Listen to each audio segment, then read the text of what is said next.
El Padre Nuestro según Martín Lutero. Un ensayo de Isaac González Marcos, Orden de San Agustín. Martín Lutero y la elección del trabajo. El fraile agustino Martín Lutero, 1483-1546, ha sido tildado por los católicos desde el edicto de Worms, 1521, de notorio hereje, vicioso y malvado, maestro de errores, un demonio y loco, un vociferador de desobediencia civil y un eclesiástica, un histérico, psicópata y neurótico, un hombre tenebroso, temerario, criminal, el perfecto ministro de Satanás, el cerdo alemán. Los luteranos y sus amigos lo presentaron, por el contrario, como un padre de la iglesia, el Moisés alemán, Elías y Juan al mismo tiempo, el ángel del Apocalipsis, el reformador, un hombre de Dios, un alter Paulus, el libertador o el héroe de la libertad, su particular Pericles, el profeta y apóstol de los alemanes, el genio de la unificación de su pueblo y su raza. Estas posturas encontradas han deformado el verdadero Lutero y dificultado mucho su conocimiento objetivo. Lutero ha sido, pues, poco y mal conocido o deformado. Fue motivo y es de interpretaciones diversas y utilizaciones partidistas, tanto humanistas como caballeros burgueses, campesinos, mujeres y hombres laicos, monjes y monjas, vieron en Lutero para sus actuaciones un inspirador y maestro.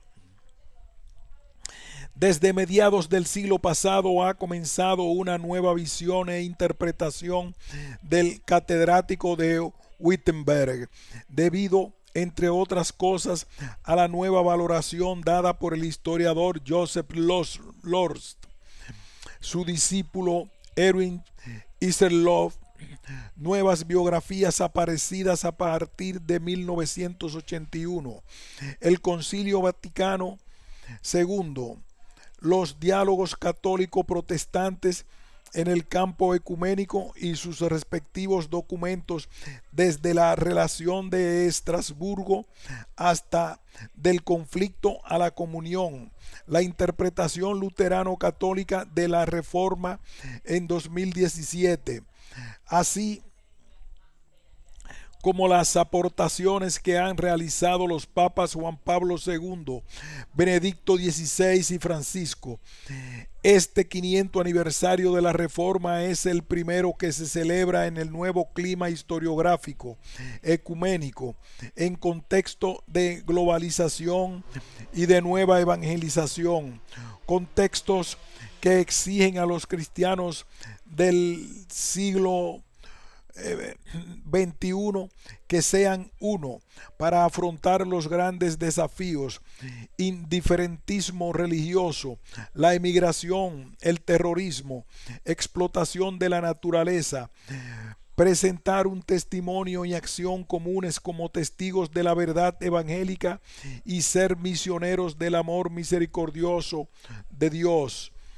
El ecumenismo actual y el Papa Francisco nos piden acercarnos a la fe, a Cristo, rezar juntos, escucharnos y vivir el amor de Cristo en nuestras relaciones. Por su parte, el cardenal de Múnich y presidente de la Conferencia Episcopal Alemana, Reinhard Marx, señaló que después de 50 años de diálogo ecuménico, para un cristiano católico también es posible leer con respeto los textos de Lutero y sacar provecho de sus ideas. Lutero cuenta con una gran producción literaria, unas 80.000 páginas, catedrático de la Universidad de Wittenberg. Sus obras eran solicitadas por la imprenta con avidez y muchas se convirtieron en bestseller. El dominio de la lengua alemana y latina, la fuerza persuasiva y las imágenes del pintor Lucas Cranach que acompañaban sus escritos favorecieron su rápida aceptación. Cerca de 2000 ediciones tuvieron sus obras entre 1517 y 1525.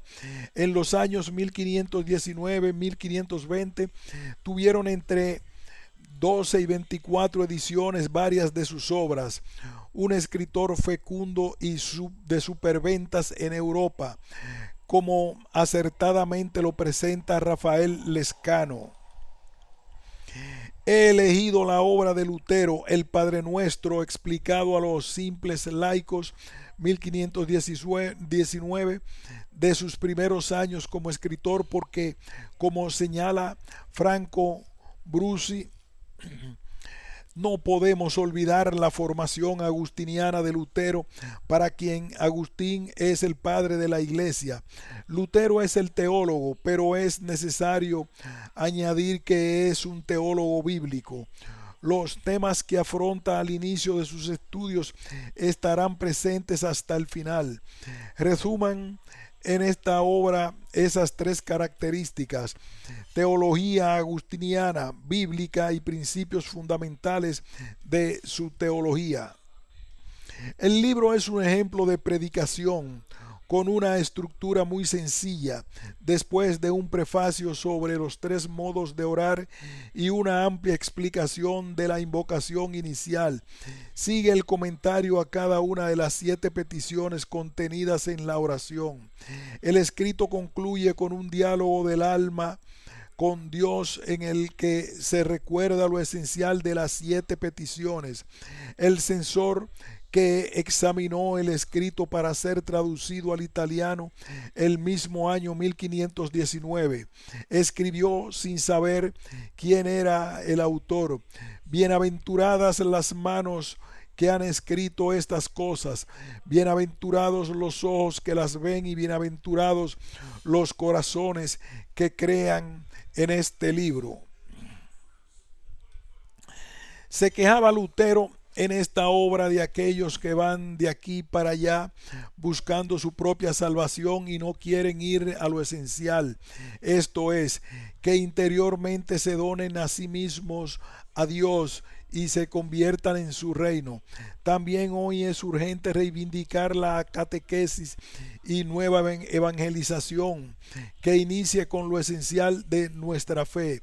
Entre 1513 y 1517, Lutero explicó los Salmos 1513-1515, la carta a los romanos, la carta a los gálatas y la carta a los hebreos.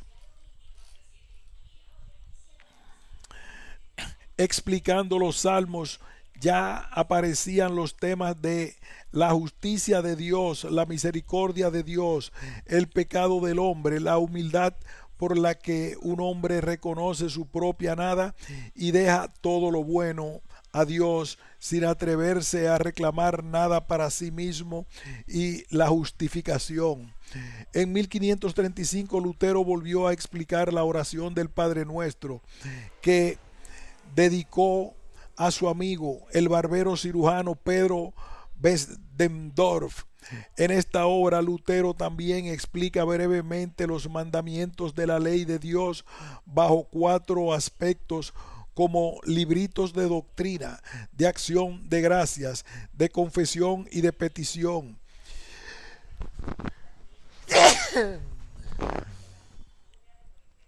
A base de ellos el corazón podrá concentrarse y enfervorizarse en la oración, y propuso una sabia consigna: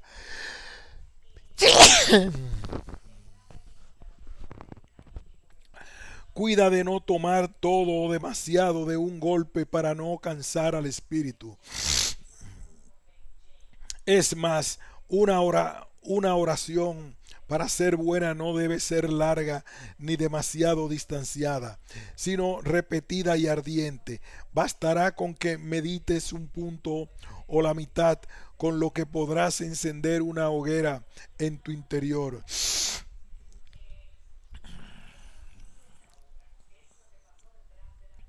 La obra del Padre Nuestro. Lutero predicó Lutero predicó durante la cuaresma de 1517 sobre el Padre Nuestro. La edición reelaborada en latín que de estas homilías hizo su discípulo Johann Schneider de Eisleben al año siguiente no le satisfizo por completo, pues habían sido difundidas de modo incorrecto. Vio pues la necesidad de publicar él mismo una edición de su Padre Nuestro. Surge así el Padre Nuestro en alemán para los simples laicos.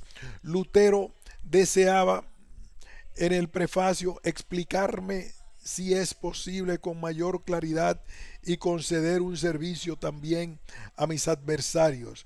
No pretendía dañar a nadie, sino beneficiar a todos. Recuerda el precepto del maestro de no decir muchas palabras como los paganos, sino el Padre nuestro que está en el cielo, enseñándonos así las palabras y la música, es decir, cómo y qué debemos pedir.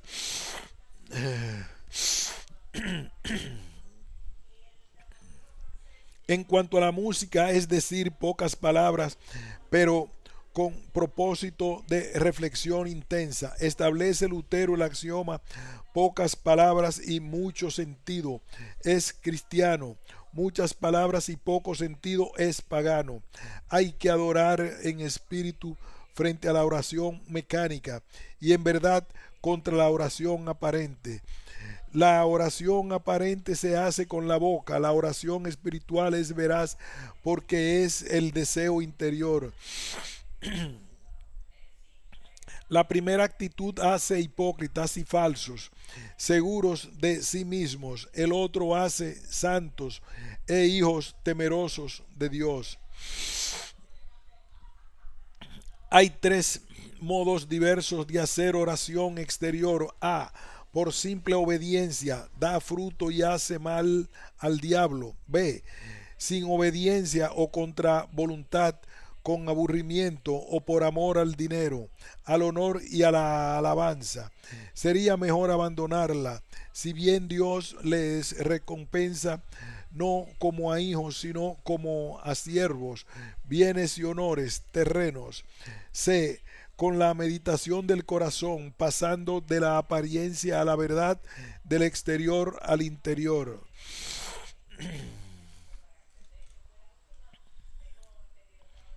Las palabras son: Padre nuestro que estás, y por qué viene de nuestro Señor, debe ser la oración más alta, más noble y la mejor.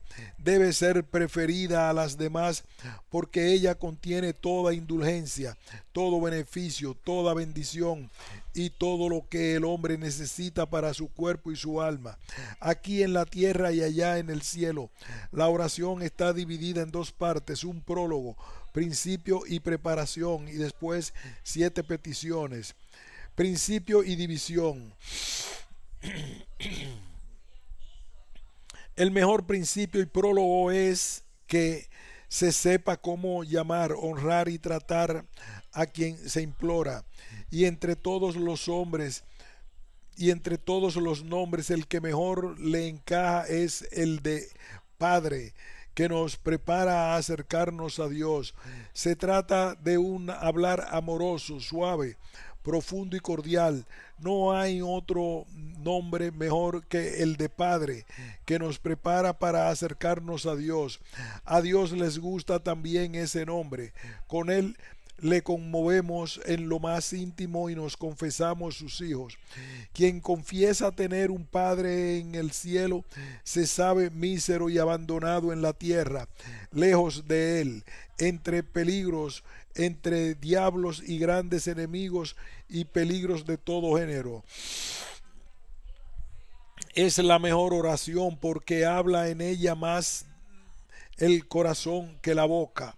Se puede cumplir con el precepto eclesiástico masticando y recitando salmos.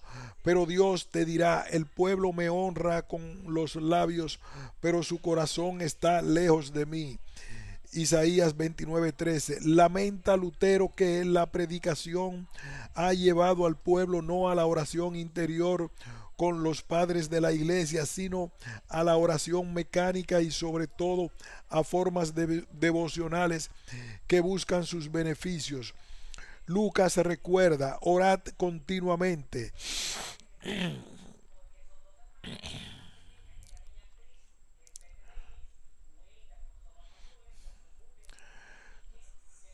Lucas recuerda, orad continuamente. Y los doctores de la Sagrada Escritura que la esencia y naturaleza de la oración es una elevación del alma o del corazón a Dios. Ahora bien, Lutero también admite que son necesarias las palabras hasta que no hayan crecido las plumas que nos permitan volar sin ellas. Más aún, las acepta con viva gratitud como particular gran don de Dios, pero siempre y cuando se ponga en ellas una falsa confianza, recitando con los labios sin ningún fruto o mejoramiento, es más, con deterioro moral del corazón. Cristo ordenó esta oración, no quiso que cada uno ore por sí solo, sino por todos los hombres. Padre nuestro, incluyendo a los enemigos, y puesto que es nuestro Padre, quiere que seamos hermanos, nos amemos de corazón y oremos unos por otros. Luego Lutero advierte que en esta oración encontramos 7 peticiones. 1. Santificado sea tu nombre. 2. Venga tu reino. 3. Hágase tu voluntad en la tierra como en el cielo. 4. Danos hoy nuestro pan cotidiano. 5. Perdona nuestras deudas como nosotros perdonamos a nuestros deudores. 6. No nos dejes caer en tentación, en la prueba, en la prueba, en la prueba. No nos dejes caer en la tentación, en la prueba. 7. Líbranos del mal. Amén. 7 enseñanzas o exhortaciones. 7 índices de nuestra miseria e indigencia. San Cipriano. Primera petición. Santificado sea tu nombre. Entre todas las peticiones es la mayor. Siguiendo a San Cipriano, afirma que su nombre debe ser santificado en nosotros. Explica cómo viene profanando y deshonrando en nosotros de dos modos: cuando la utilizamos para pecar y cuando lo robamos, como un vaso sagrado en una iglesia, cuando lo pronunciamos y lo usamos no para el bien, el mejoramiento y crecimiento de nuestra alma, sino para pecar. Magia, fábulas, mentiras, juramentos, maldiciones, engaños, usándolo en vano, como nos dice el segundo mandamiento. En pocas palabras, cuando no vivimos como hijos de Dios. ¿Cuál es la naturaleza de los hijos de Dios? Los cristianos, mediante el bautismo, hemos nacido de nuevo, volviéndonos hijos de Dios. Y si seguimos a nuestro Padre en su conducta, todos sus bienes y sus nombres son nuestra herencia eterna. En tu nombre están todas las virtudes de Dios: misericordioso, humilde, justo, puro, veraz, fuerte, simple, sabio. Y como hemos sido bautizados en estos nombres, Todos los hijos de Dios se llaman y deben ser benignos, misericordiosos, castos, justos, veraces, simples, afables, amantes de la paz, de ánimo gentil hacia todos, incluso hacia los propios enemigos. Quien es colérico, litigante, ofensivo, malicioso, despiadado, impuro, blasfema, miente, jura, calumnia, profana el nombre del divino, en quien fue bendecido y bautizado y llamado y contado entre los cristianos y recogido en el pueblo de Dios. De hecho, tal individuo, bajo el título del nombre divino, honra el nombre del diablo, siendo un mentiroso, un impuro, un calumniador lleno de odio, etc. Y quienes le siguen, dice el sabio, son afines y compañeros, no actúan diversamente de un sacerdote que con el sagrado cáliz diera de beber a una prostituta o tomara estiércol. Viene profanando también el nombre de Dios con el hurto de su gloria, es decir, los orgullosos que creen ser justos y santos y se dan a sí mismo el nombre de justos y santos y veraces, los profondicorde de la Sagrada Escritura. ¿Quiénes son los hombres más peligrosos y malvados de la humanidad? Tienen siempre en la boca la palabra siempre. Presumen de sus buenas intenciones, de sus pensamientos que proceden del corazón. Pero hay que esconderse de estos lobos que circulan con piel de oveja, solo dan espinas. El mismo Cristo nos enseña, los conoceréis por sus frutos. Decretan en su interior que son justos, que tienen buenas intenciones. Su propia vida es así, rezan, ayunan y hacen otras obras buenas y tienen intelecto y gracia de Dios más que los demás, pero no se miden con los superiores a ellos, sino con los inferiores. Olvidan rápidamente que todo eso que tienen es don de Dios. Por eso se sienten la necesidad de juzgar, condenar, calumniar, despreciar y alzarse sobre cada uno, y se vuelven orgullosos, se endurecen sin ningún temor de Dios, no hacen otra cosa que contaminarse, llevando en el corazón y teniendo en los labios los pecados de los demás. Aquí están los frutos de los cardos y de los higos, con los frutos de las mandíbulas del lobo bajo piel de oveja. Son como el fariseo del evangelio, o perversos. Solo Dios es santo, justo, bueno. Delante de Dios todos somos igualmente pecadores, y si alguien tiene una ventaja sobre otro, no es suya sino de Dios. Si se habla contra ellos, se les tiene poca consideración o se les desprecia o les surge alguna contrariedad, comienzan las lamentaciones olvidándose de la preciosa oración de Job. Dios me lo dio, Dios me lo quitó, bendito sea el nombre de Dios. Si se toca tu reputación, honor, lo que tienes, no se toca lo tuyo, sino el bien de Cristo.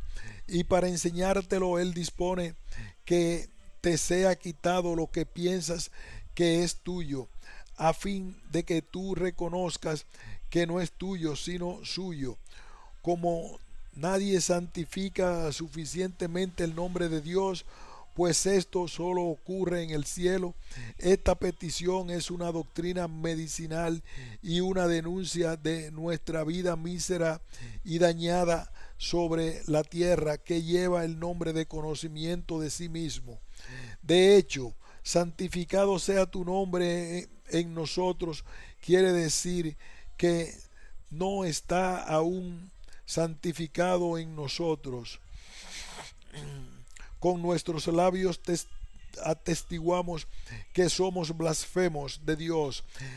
Esta oración nos ha sido dada para que nos ejercitemos en desear en el corazón que el nombre de Dios sea santificado. Si no se honra a Dios y estamos en pecado, quiere decir que estamos condenados. Hay dos clases de personas. Unos reconocen que no santifican suficientemente el nombre de Dios y oran por esto seriamente y tienen la gravedad de su conducta miserable.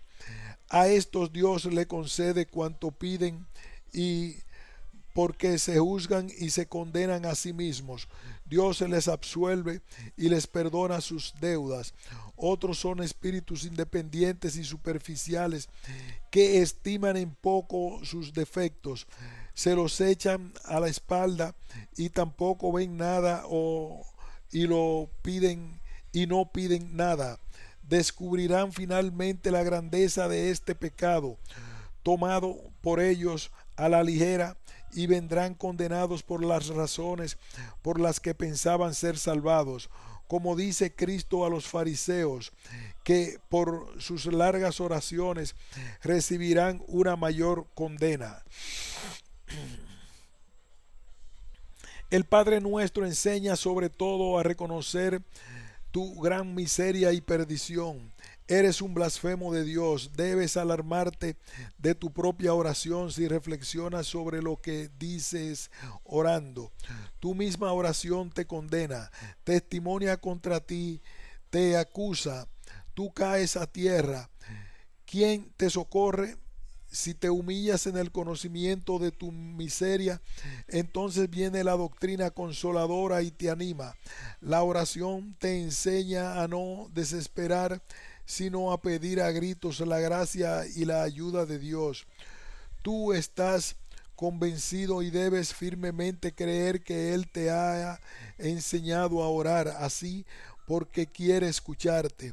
La oración hace que Dios no te impute el pecado y no te trate con severidad. Retienen a Dios bueno solo aquellos que confiesan seriamente profanar el nombre de Dios mientras firmemente desean que sea santificado. En conclusión, el sumario de esta petición es el siguiente. Padre querido, tu nombre sea santificado en nosotros, es decir, confieso que frecuentemente he profanado tu nombre y que aún con mi orgullo y con mi propio honor y con mi nombre blasfemo tu nombre. Por eso, socórreme en tu gracia hasta que renuncie en mí a mi nombre y yo sea reducido a la nada hasta que tú seas y tu nombre y ese en mí. Espero que hayas entendido que tu nombre equivale a tu honor o alabanza, puesto que la escritura llama a un buen nombre honor y alabanza.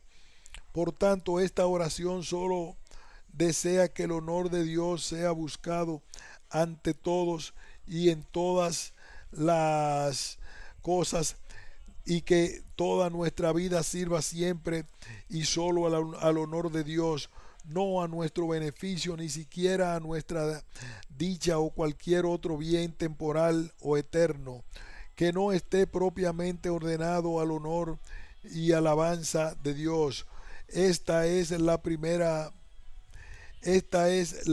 oración, puesto que el honor de Dios es el primero, el último, el mayor tributo que le podemos pagar, y Él no busca ni exige otra cosa de nosotros, ni podemos darle otra cosa porque todos los demás bienes nos lo dona, pero el honor lo reserva a Él solo a fin de que reconozcamos, hablemos, cantemos, vivamos, obremos y hagamos todo y suframos testimoniando que todas las cosas son de Dios, según el dicho del Salmo, confessio et magnificencia opus eius, alabanza y gran honor es su obra, y su justicia permanece para siempre. Esto equivale a decir que las obras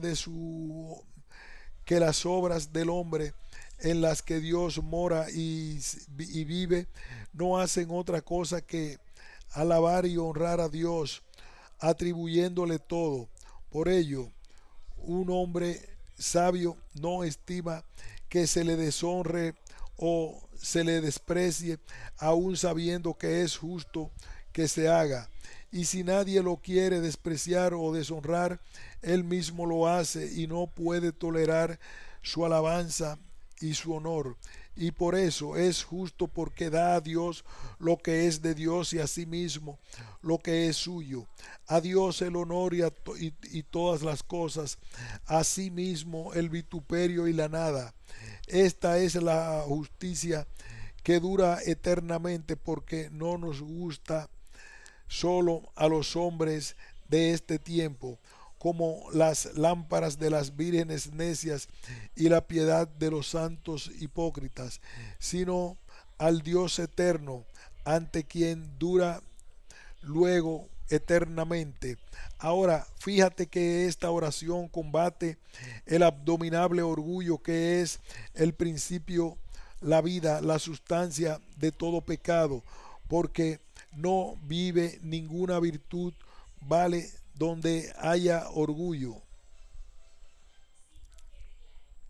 Ahora fíjate en esta oración, fíjate que esta oración combate el abominable orgullo, que es el principio, la vida, la sustancia de todo pecado, porque no vive ninguna virtud, ni vale donde haya orgullo.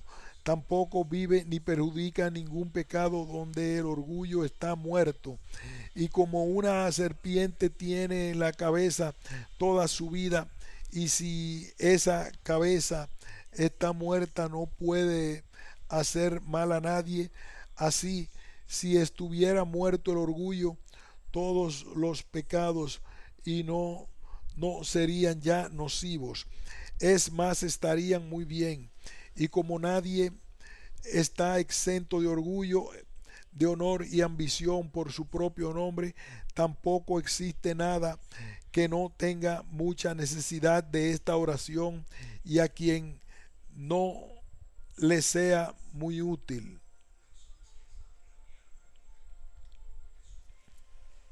Segunda petición: venga tu reino. Esta segunda petición, como las demás, tiene un doble efecto: nos abate y nos eleva. Nos abate obligándonos a confesar con nuestros labios nuestra gran, lamentable miseria, pero nos eleva mostrándonos cómo debemos comportarnos a tal humillación. Así, toda palabra de Dios tiene la propiedad de aterrorizar y consolar, de golpear y sanar, de destruir y de edificar, de arrancar, y de plantar, de humillar y enaltecer. Así, toda palabra de Dios tiene la propiedad de aterrorizar y consolar, de golpear y sanar, de destruir y de edificar, de arrancar y de plantar, de humillar y enaltecer. En primer lugar, nos humilla haciéndonos confesar abiertamente que el reino de Dios no ha llegado a nosotros. Siendo meditado profundamente en nuestra oración, este hecho debe aspaventar, turbar y angustiar a todo corazón justo.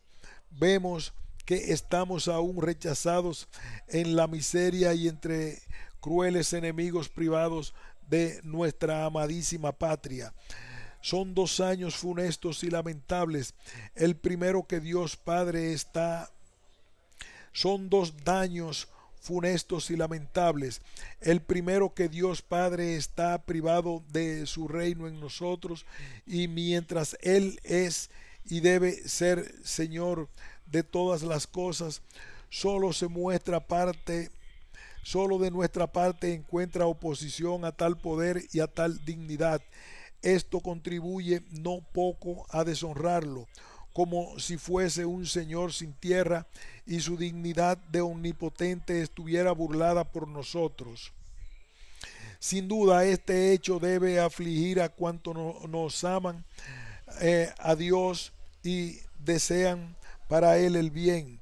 Además, es espantoso que seamos precisamente nosotros quienes disminuyamos y obstaculicemos el reino de Dios, de tal forma que si Él quisiera juzgar con severidad, nos pondría justamente con nos podría justamente condenar de tal forma que si Él quisiera juzgar con la severidad, nos podría justamente condenar como enemigos de su reino y como ladrones. El otro daño es nuestro, porque nos encontramos en la miseria y en tierra extranjera, prisioneros bajo potentes enemigos. En segundo lugar, si tal pensamiento nos ha humillado, revelándonos nuestra miserable condición, después venimos consolados y el buen Maestro, Cristo nuestro Señor, nos enseña que debemos orar y anhelar salir de la miseria sin desesperar, pues a cuantos confiesan obstaculizar el reino de Dios, pero suplican que éste venga, Dios por este sufrimiento y súplica perdonará lo que de otra forma justamente castigaría. Pero los espíritus independientes, a quienes no les importa mucho el don que el reino de Dios y que no impide de corazón por este, Él ciertamente no los juzgará seriamente junto a los tiranos y a los subversivos de su reino. Y ya que cada uno debe recitar esta oración, se sigue que nadie está sin culpa respecto del reino de Dios. Para comprender esto es necesario saber que existen dos reinos. El primero es el reino del diablo, llamado por el Señor en el Evangelio príncipe de este mundo. Es el reino del pecado y de la desobediencia, y para las personas justas una gran miseria y y una prisión prefigurada en los tiempos antiguos por los hijos de Israel en Egipto, quienes con gran fatiga y pena debían cultivar el país sin tener nada, porque de tal forma se pensaba destruir. Así, quien pecando sirve al diablo debe sufrir mucho, especialmente en la conciencia, incluso finalmente merece la muerte eterna.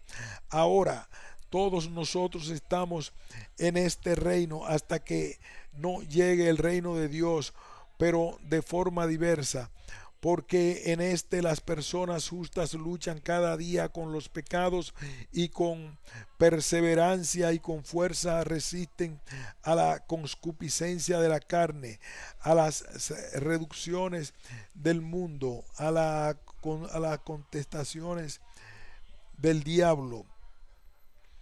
Por más justo que seamos, también las malas tendencias quieren siempre participar en el gobierno de nuestra vida.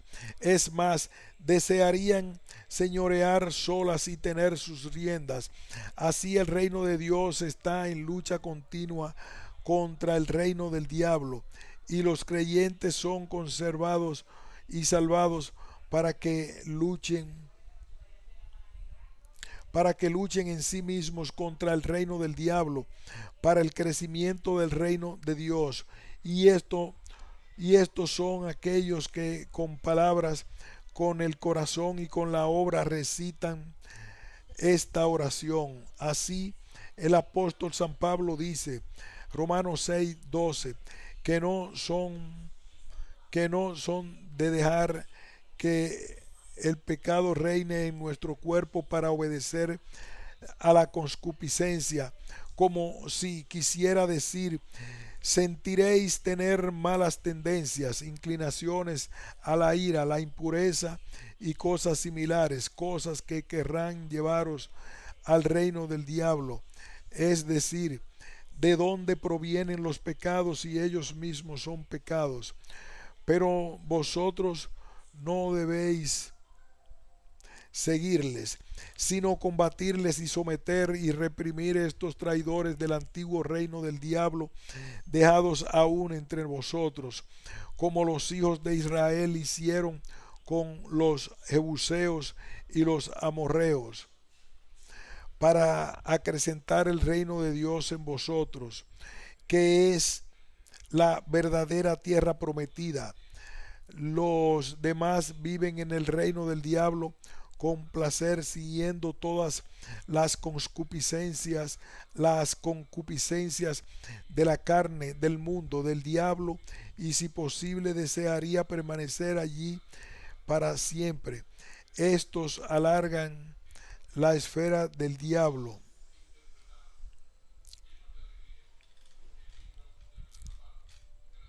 y disminuyen, y es más, devastan el reino de Dios.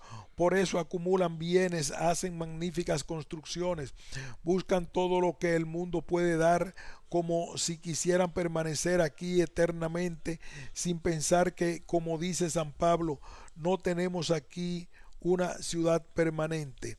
Estos recitan esa oración con los labios, pero la contradicen con el corazón, y son como las plúmbeas cañas del órgano.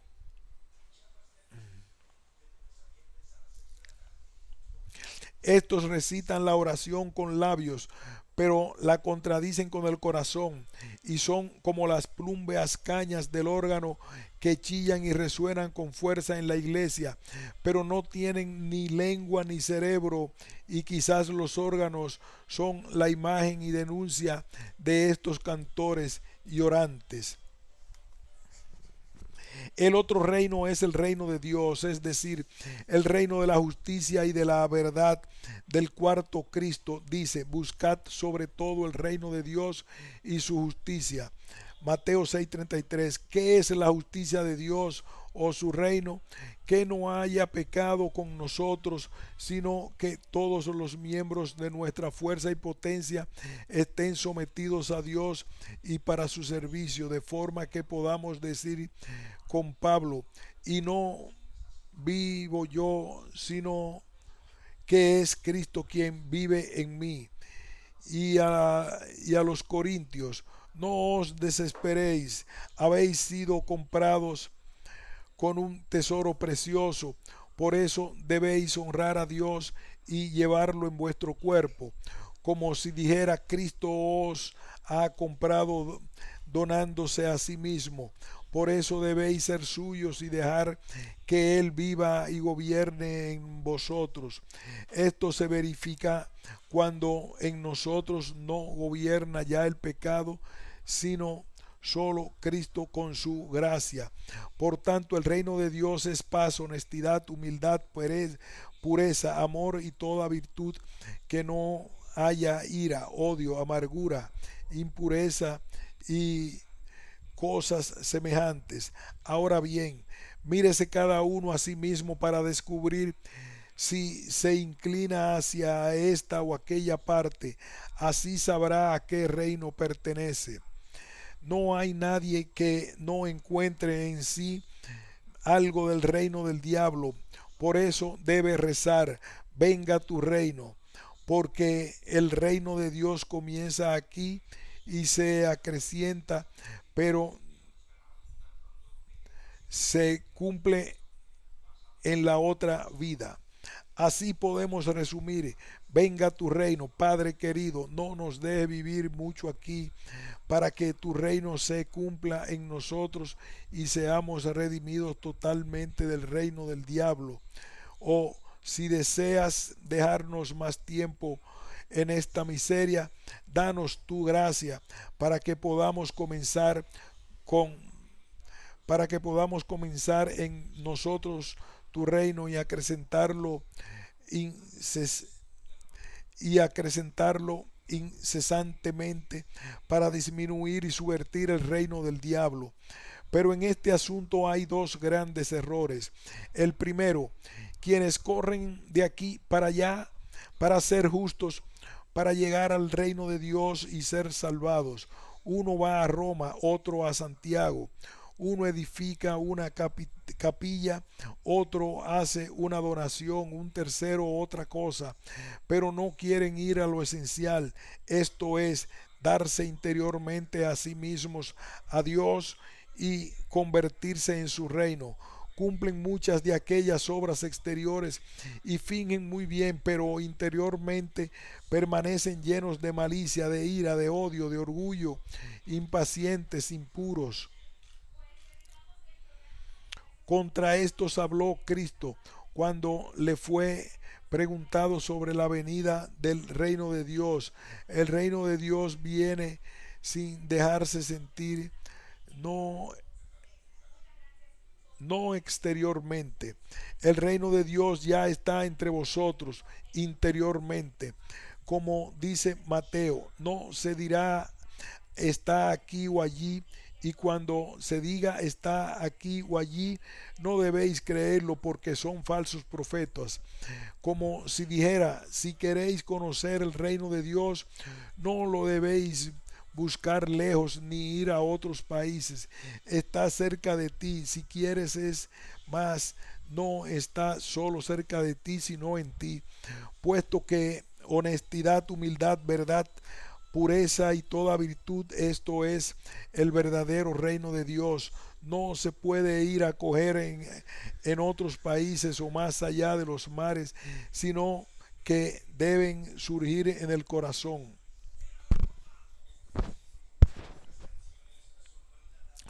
Por eso no rezamos así: Padre querido, haznos ir a tu reino, como si debiéramos correr detrás de él, sino venga a nosotros tu reino. La gracia de Dios y su reino con todas las virtudes deben venir a nosotros. Lo debemos recibir, no podemos ir a este, como también Cristo ha venido a nosotros del cielo a la tierra, y no hemos subido nosotros de la tierra al cielo. El otro error es que muchos recitando esta oración están preocupados solo de dicha y entienden su reino de Dios solo gloria y placer en el cielo, según pueden pensar en su mente carnal, y de esta forma están angustiados por miedo al infierno, mientras que en el cielo buscan solo las propias cosas y su provecho.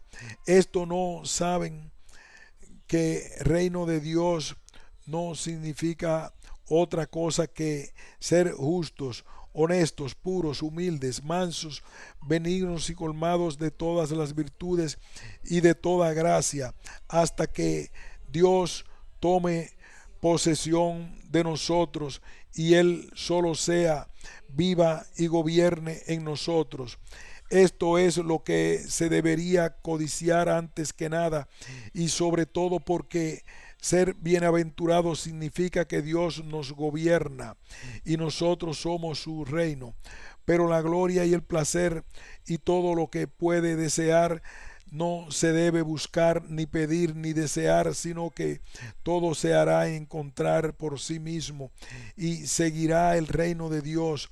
Como no puede beber buen vino sin que tenga su placer y gloria sin pedirlo, ni pudiéndose impedir de la misma manera cuando las gracias y las virtudes, el reino de Dios, se vuelven perfectas, vienen adornadas de gloria, paz y dicha y de todo placer, sin nuestra colaboración natural y libremente, para que nuestra mirada no sea hipócrita e interesada. Cristo no nos dice pedir y buscar la consecuencia del reino, sino el mismo reino de Dios. Pero aquellos buscan primero lo que está en el fondo y vienen por último, mientras no consideran para nada lo esencial o lo consideran solo por lo que sigue al final. Por esta razón no recibirán nada, no quieren verdaderamente lo que precede, por lo que no tendrán tampoco lo que sigue.